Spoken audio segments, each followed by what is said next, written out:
Hi everyone, it's me, Mr. White, and welcome back. I know this is sort of a strange situation. This is not how you would prefer this course to be, but here we go. So it's great to be back. It's good to see you guys. I hope you're happy to see me. I got a big long video for you today. I think you'll like it. I think it'll be interesting. And before we get into it, I want to run through some of the developments that have happened since we last talked. Now, many of you were not here last Friday. So this is probably all going to be news to you, but we're doing some digital instruction. And you should be aware that I am not allowed, as per district policy, to give you any graded assessments while we are out for the duration of this break. What that means is that all of this is going to be, I wouldn't say optional, but I would say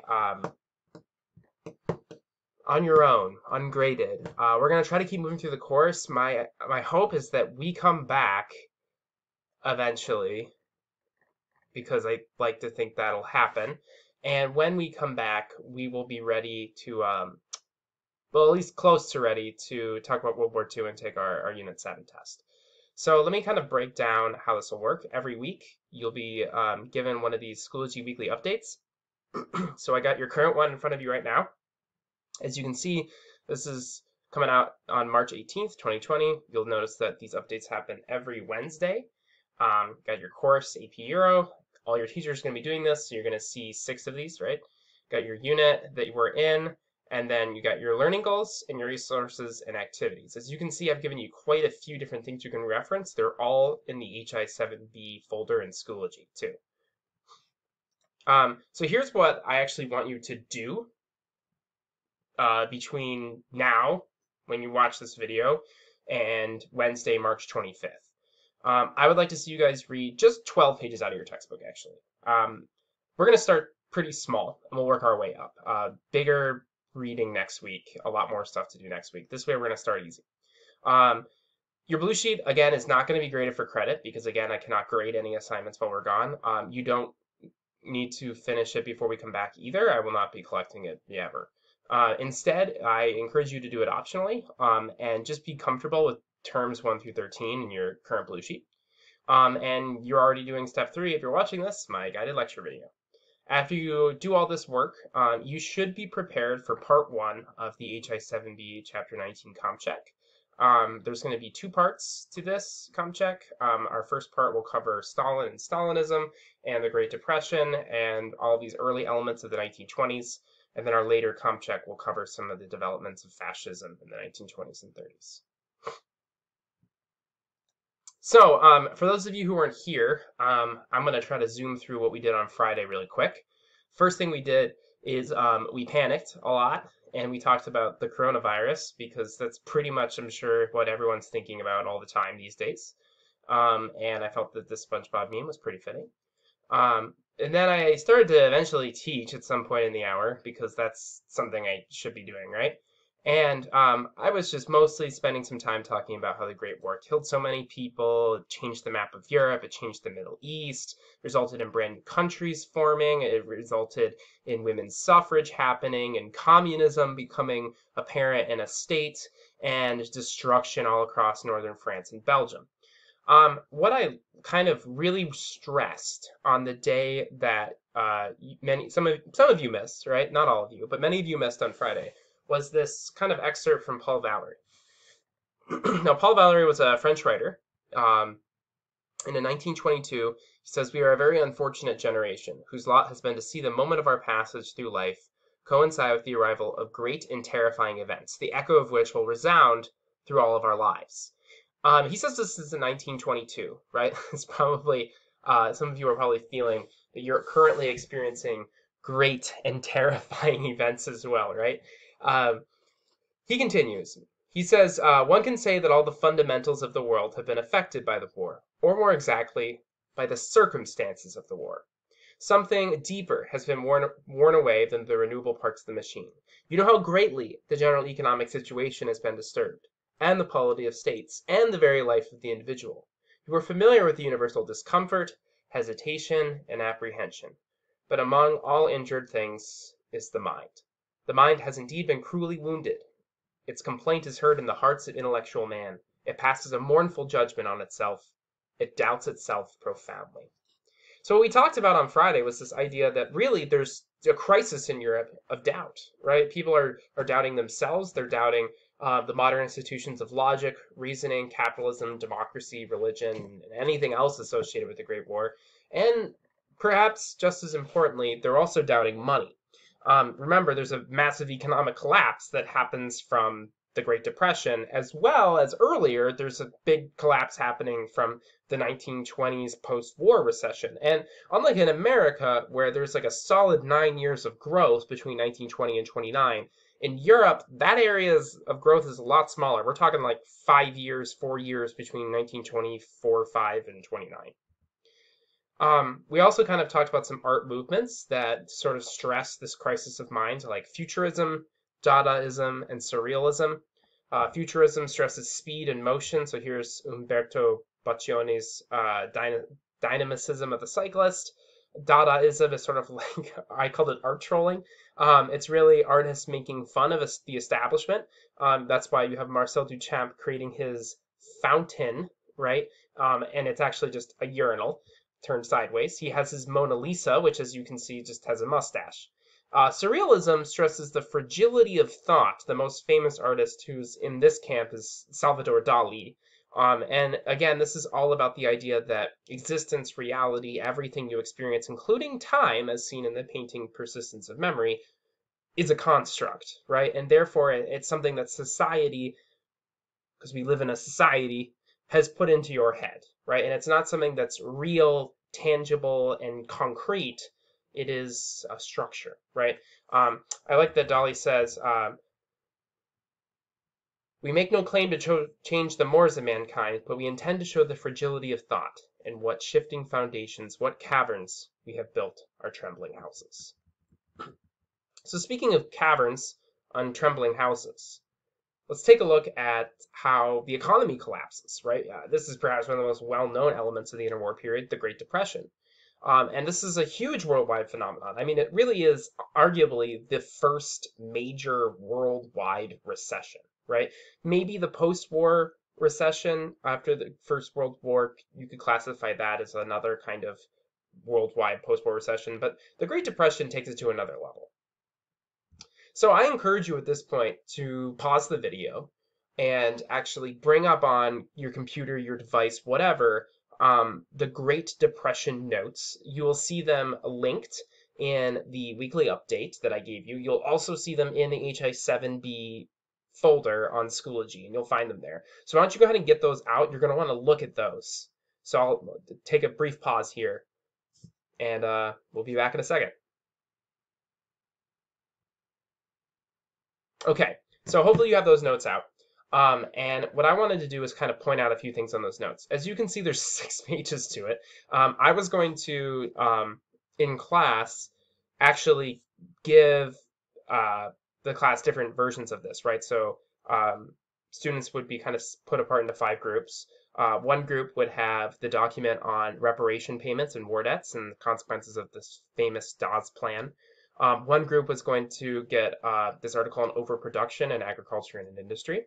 One group was going to get this article on the stock market crash. One group was going to get this article on income inequality. And one group was obviously going to get the article protectionism. So there's going to be 5. And what I would like to stress is that each of these 5 are a crucial part of the Great Depression. I encourage you for each of these 5 to underline anything in them that you view as sort of an immediate or triggering cause of the Great Depression, and circle anything long-term you see in these. If we go back, so Luna saw a dog. Be right back. Luna.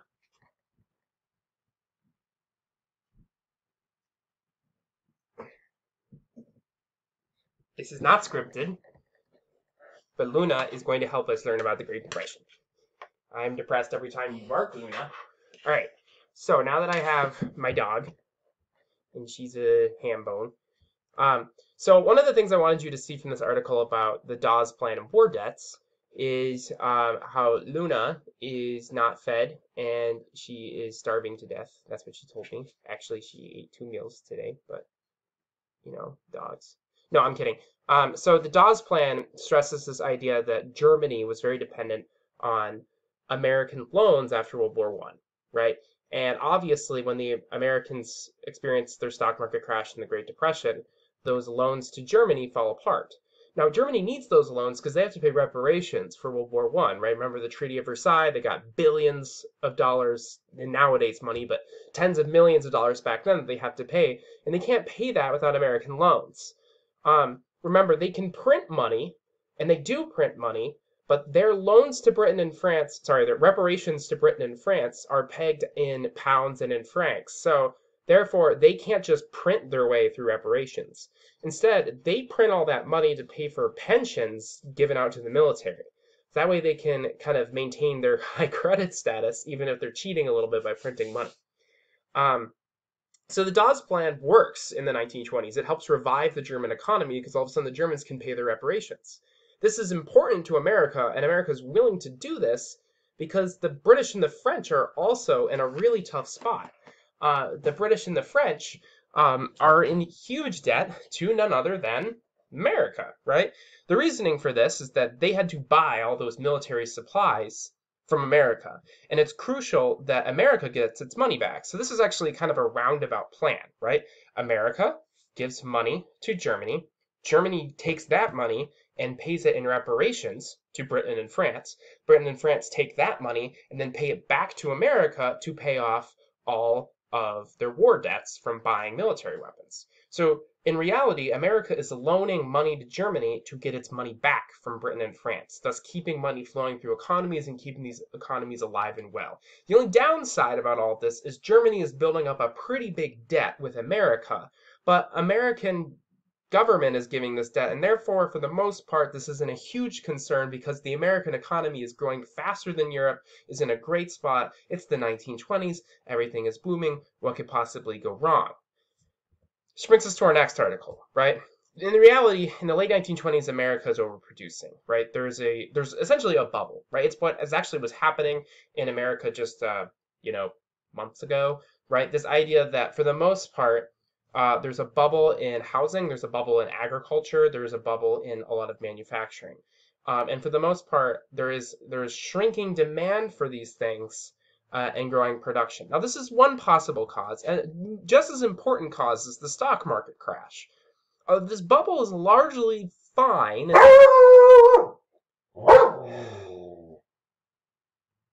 Luna, can you understand that I'm trying to film a video for my students? Luna, Luna, Luna, Luna. Get over here. Honey bear, come on. Come on. Come on. Let me finish my video. Oh my God. Okay, as I was saying, all of these things should be fine as long as the economy keeps moving and credit keeps flowing. The problem with stock market crashes and why they have a tendency to hurt the broader economy, almost like a delayed reaction, is credit dries up, right? After a stock market crash, it's hard to get loans. It's hard for banks to have money on hand. And this is why you see the federal government right now injecting hundreds of billions of dollars into the economy. You actually may see some articles on your phone. You may see them on the news about how the Fed is injecting hundreds of billions of dollars. And you might be like, wait, isn't that like way too much money? Isn't that enough to feed all of America? Isn't that enough to pay for universal health care? And you're right, it is, but just understand that when an article says the Fed is injecting hundreds of billions of dollars into the economy, they're actually just loaning hundreds of billions of dollars to the economy. And the loans durations are measured in a day, meaning you have banks just on a daily basis borrowing billions of dollars from the federal government and then paying it back the next day. So it's not like the government is spending $800 billion. So that's why the Fed is able to do this, and yet you still don't have universal health care, free groceries, or free gas in a pandemic. So yeah. Anyway, stock market crashes, right? This is going to hurt the flow of credit. This is well before the Federal Reserve was capable of injecting money into the economy to keep credit flowing. And so combine that with income inequality, and then how in the middle of the Depression, trade slows down because of tariffs and protectionism, and the highest tariff in American history, what you get is a big, fat economic depression. So feel free to use those notes over the next few slides. And what we want to kind of remind you of is this foreign debts and repayments, overproduction in agriculture and manufacturing, economic inequality, the stock market crash, the true trigger of all of this, and protectionist trade policies. So I would actually take a moment and try to create some sort of flowchart or infographic on the back of your chart that helps you understand all this, because it's crucial to know what caused the worst recession that we know of in human history. So I'll give you guys a few moments to do that, and I recommend that you do.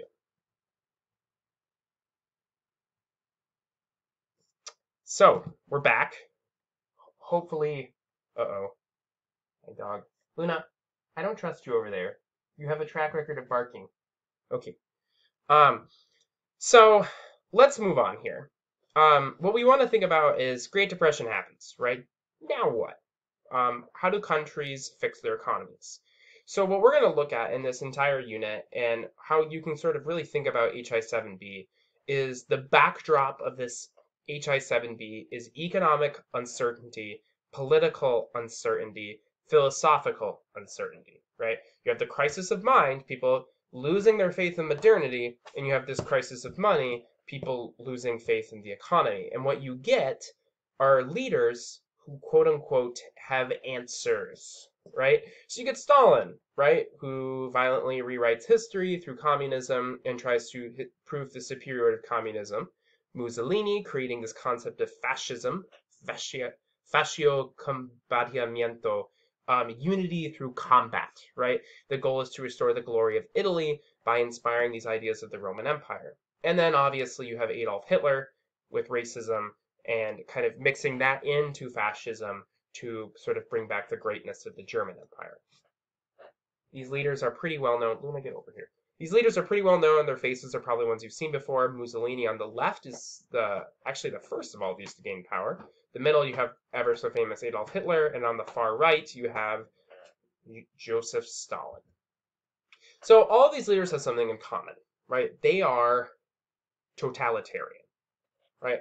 Totalitarianism is this governing system that allows a ruling elite to hold all of the power and control all aspects of a society, allowing no opposition whatsoever and maintaining power usually through some sort of secret police and the use of terror and propaganda. You know you live in a totalitarian state when, one, there's a dictatorship in your country, and basically there's only one legal political party. So you might be able to vote, but your vote is largely meaningless because you always know that those same people or the same group of people always win. Second, you feel that you're afraid to speak out against your government because you know there are paramilitary forces, secret police, prisons, or no protections for criticizing the government and no guarantee for a free or fair trial in cases where you criticize the government. The government also makes it hard to be criticized. They tend to censor the press and control public discourse.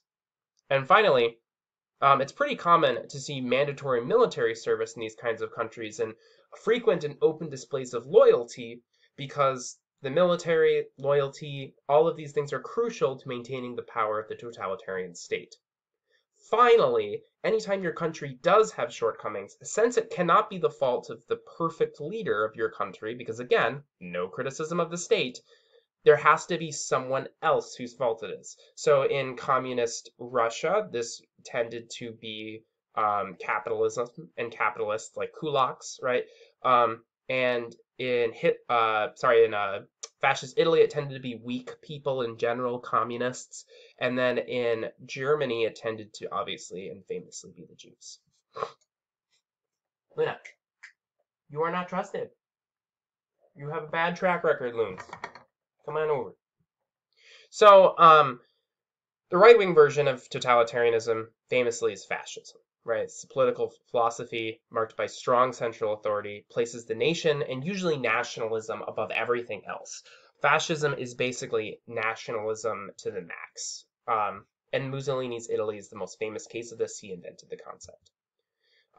Famously, His fascist headquarters in Rome had a gigantic Mussolini face, and in the background it just says C, C, C, C, C. The idea is yes, a chorus of yeses is all Mussolini wanted to hear, right?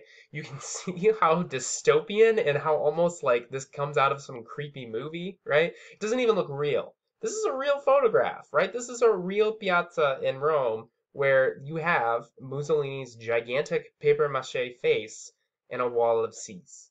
Yeah, I know. Wild. Left-wing version is communism, right? A political and economic philosophy organizing society in which the government owns the means of production and transportation, and there is no privately owned property, like in the Stalin's USSR.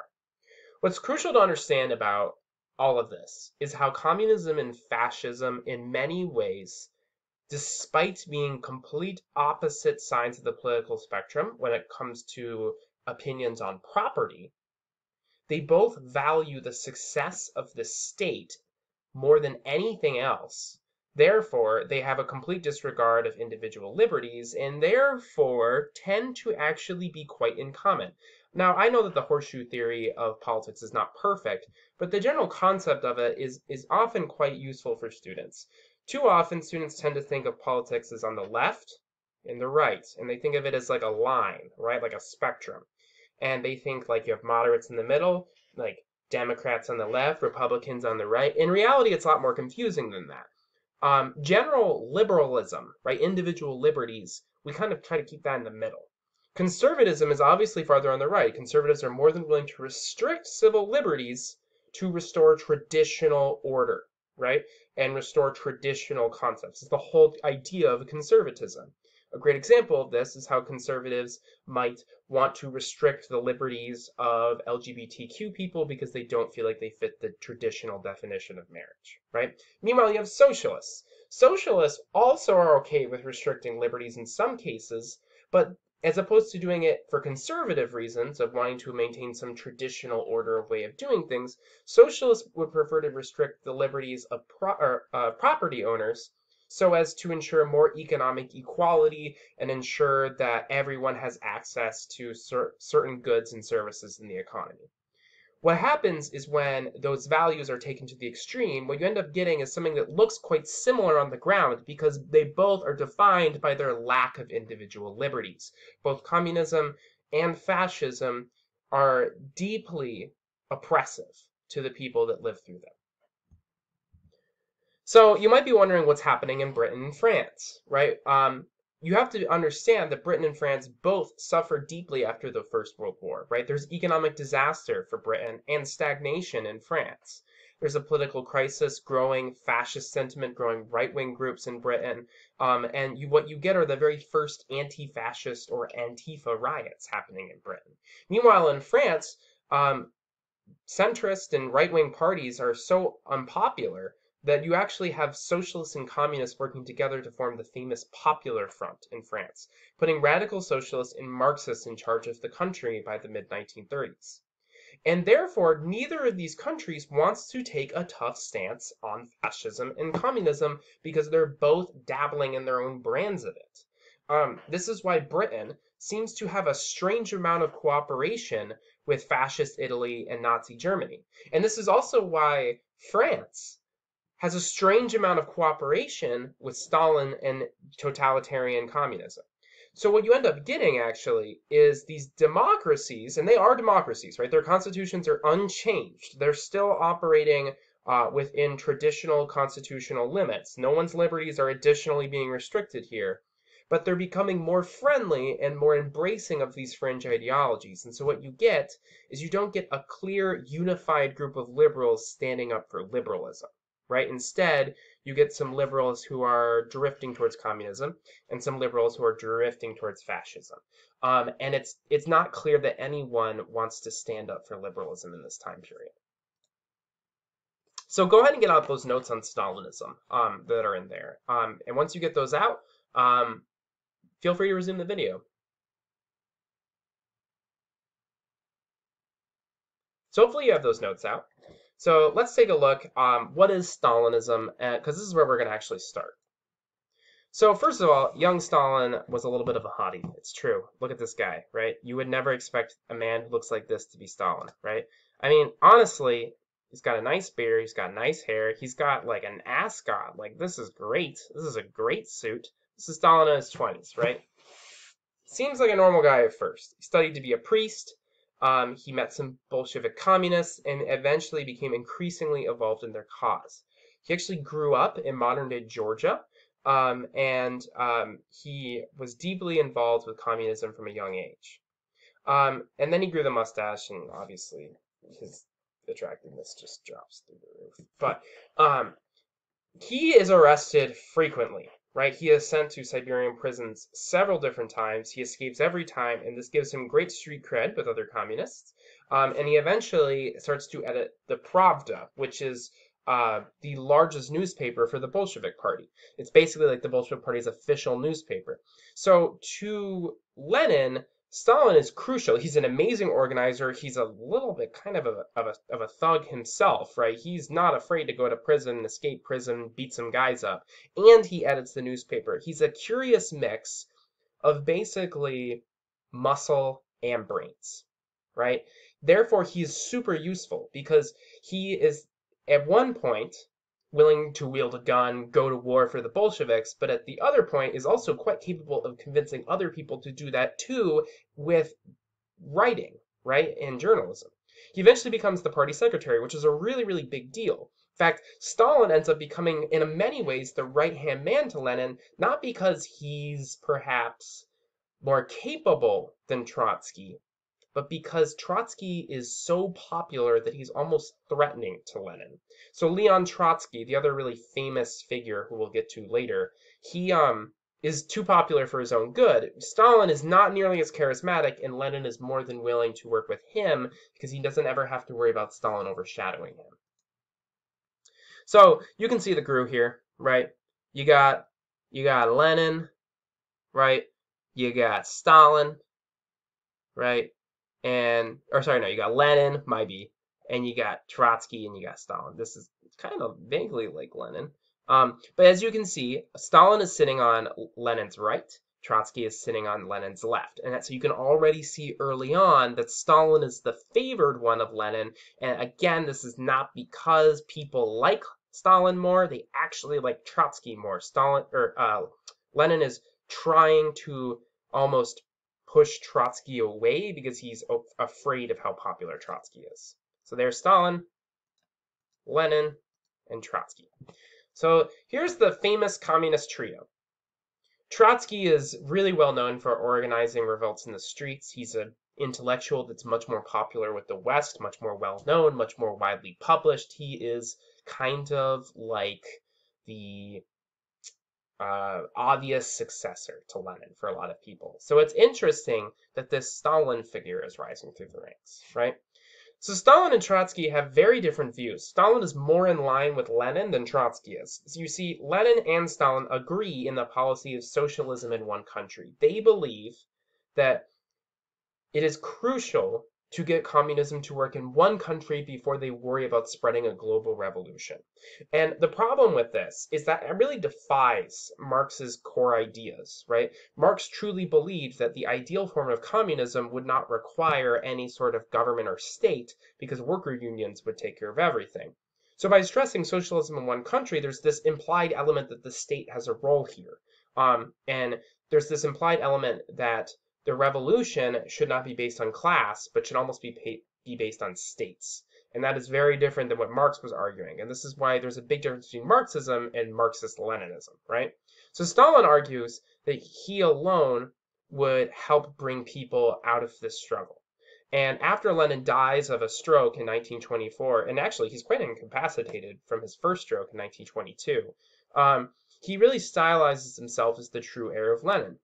Trotsky tries to stylize himself as the true heir of Karl Marx and sort of attacks Stalin for working with less radical socialists, for working with reformed capitalists, for being closed-minded, for being authoritarian, for not believing in democracy, for not believing in how Karl Marx believed in political parties and workers' unions and all these other things. And so there's this huge debate forming between Stalin which is a weird, I'm going to use a weird phrase here, but he's a more moderate communist than Trotsky, who's more radical. So Stalin's plan for this is quite easy. Simply remove Trotsky from the people's memory. So, this famous photograph? Well, this one never really appears in communist Russia. This is all the people get. Quite literally cuts Trotsky out of the picture, right? Here's a famous image from the February Revolution, or sorry, October Revolution, where Lenin is yelling from kind of this pulpit, and you got Trotsky there by his side. Well, the history textbooks don't ever have this image. Instead, they have this image with no Trotsky, right? Trotsky is quite literally removed from history through clever censorship. And as Stalin consolidates power throughout the 1920s, Trotsky gets increasingly frustrated as he's increasingly sidelined, forgotten, and pushed out. By 1927, the Central Communist Committee votes to expel Trotsky. This is with the kind of agreement with the deeply authoritarian and sort of conservative communist leader Bukharin. Bukharin is later killed, and Trotsky is also eventually killed.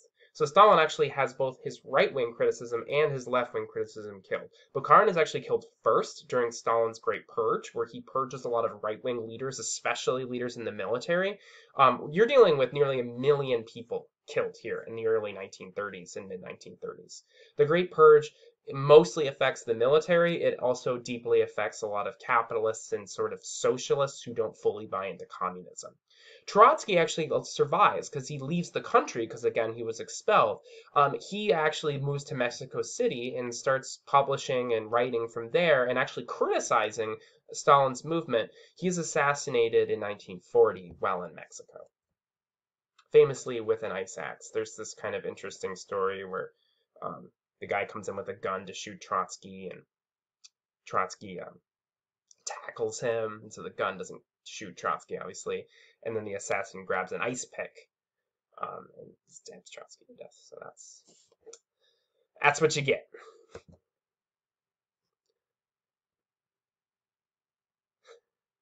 Trotsky, watch out! Oh no, he can't hear us. He's got AirPods in. Classic. So, what happens when Stalin's in charge? Well, Stalin really finalizes his control of the country after expelling Trotsky and beginning to purge the right. And so in 1928, he's pretty much got Russia under his thumb. The Central Planning Committee is largely responsive to him and only to him. And his goal is to create a much more intense version of communism. You have to remember that in the wake of Lenin after the Civil War, Lenin embarked with this thing called his New Economic Plan, remember? And remember that New Economic Plan was actually shockingly capitalist. In fact, the New Economic Plan reflected a lot of modern-day Scandinavian socialism in the sense that private business was 100% legal. The idea was major corporations were owned by the government, but private business and family-owned business was more than allowed, and currency flowed through the economy as normal, and most of the time there wasn't a whole lot of rationing through the central government. Stalin got rid of this policy thoroughly in 1928 through his first five-year plan. He'll have many. So the five-year plan was designed almost as if the country was at war. The goal was to industrialize Russia to the level of Germany, Britain, or France as fast as humanly possible. So how he does this is he encourages workers to move to big cities where the government basically builds a bunch of new steel factories, oil plants, all these kinds of things. And for the peasants that remain in the countryside, and reminder, countryside is where a lot of the small privately owned businesses and farms were, where the New Economic Plan was embraced, Stalin instead punishes those in the countryside by collectivizing them. So as opposed to people owning their own farms, instead, collectivized farming is literally the government just seizes control of your farm, pushes a whole bunch of nearby farms together into one gigantic government-owned mega farm, and then forces the people who used to own that property individually in smaller tracts to work together on this massive collectivized farm. This allows the government to redirect food at much lower prices to cities. And that's what they did. And this is how so many more people were able to get cheaper food in the cities. If you lived in a city during these 5-year plans, it wasn't so bad. There was actually work. There was food. If you lived in the countryside, it was borderline genocide. You had people who were not being fed, right? You would be farming, you'd be growing this wheat, and the government would take it away and they wouldn't even let people eat. This was designed to punish old property owners known as kulaks, right? Stalin wanted to go after those who used to own property, and he actively used propaganda to turn people in cities, to turn people in central Russia against the countryside by labeling countryside farm owners as bourgeois and greedy landlords. So the end result is growth in Stalin's cities and tens of millions of people die in the countryside from famine, right? Look what happens with electricity, with coal, with oil, with iron and steel. You see massive growth in Stalin's economy through his first 5-year plan. By 1938, at the end of his second 5-year plan, what you're dealing with is almost 4 times growth, 5 times growth in many of these industries, right? This is seriously impressive, right? This is far more growth than in Germany or in the United States or Britain. But at the same time, Russia is coming from a place where they're farther behind. But it comes at the cost of individual liberties and tens of millions of people in the countryside dying of borderline intentional famine, right? Collectivized farming was very successful at feeding people in the cities and very successful at killing people in the countryside. So what you don't get is that kind of give and take, right? Because in Stalin's Russia, propaganda was designed to only show the successes of the 5-year plans, not the shortcomings. Stalin was sort of seen as this hero, this comrade, this man that turns Russia into a modern, industrialized state. And for this reason, even people in Europe and America questioned whether Stalin's policies could work there too, because they realized that, man, he's really boosting production. People weren't paying attention to what was happening in the countryside. Stalin famously claimed in his Pravda, the magazine that he had once published, that he was dizzy with success, right? That we're almost moving so fast that we need to slow down because everything is just so great. He ended up being on the cover of Time magazine and was turned into Time's Person of the Year. But in the background, as a reminder, you have 62% of peasants in the countryside working on these collectivized farms where you have ridiculously high vitality rates and people dying. At the same time, the Russians create this Gulag System, right? And they started creating this during the Russian Civil War, but it expands during the 1930s. And these were prisons for political prisoners, built in usually in Siberia and Eastern Russia. And what you can see is that these gulags were housing millions of people. These were often intellectuals who were critical of Stalin's regime. These were large property owners, business owners, and some of Stalin's enemies in politics. And what you see is at the height of Stalin's rule, you have millions of people in the Gulag system. The Gulag system was formally ended after Stalin died in 1953. So how do you explain dizzy with success and millions of people in gulags and a possible genocide in Ukraine? The Ukrainian famine, often called Holodomor in Ukrainian society, is arguably, depending on whether you're, a historian or a Russian historian, a genocide, right? Russia to this day contends that it was not a genocide, it was an unintentional famine, and it was a serious mistake, but, it was not designed to particularly target Ukrainians.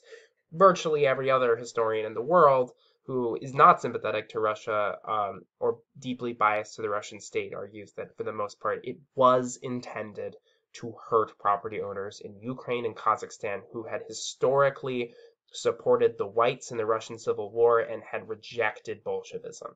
What you're dealing with is somewhere between 3 and 10 million people dying of famine, with 4 million being the widely agreed upon number. This is so many dead people, right?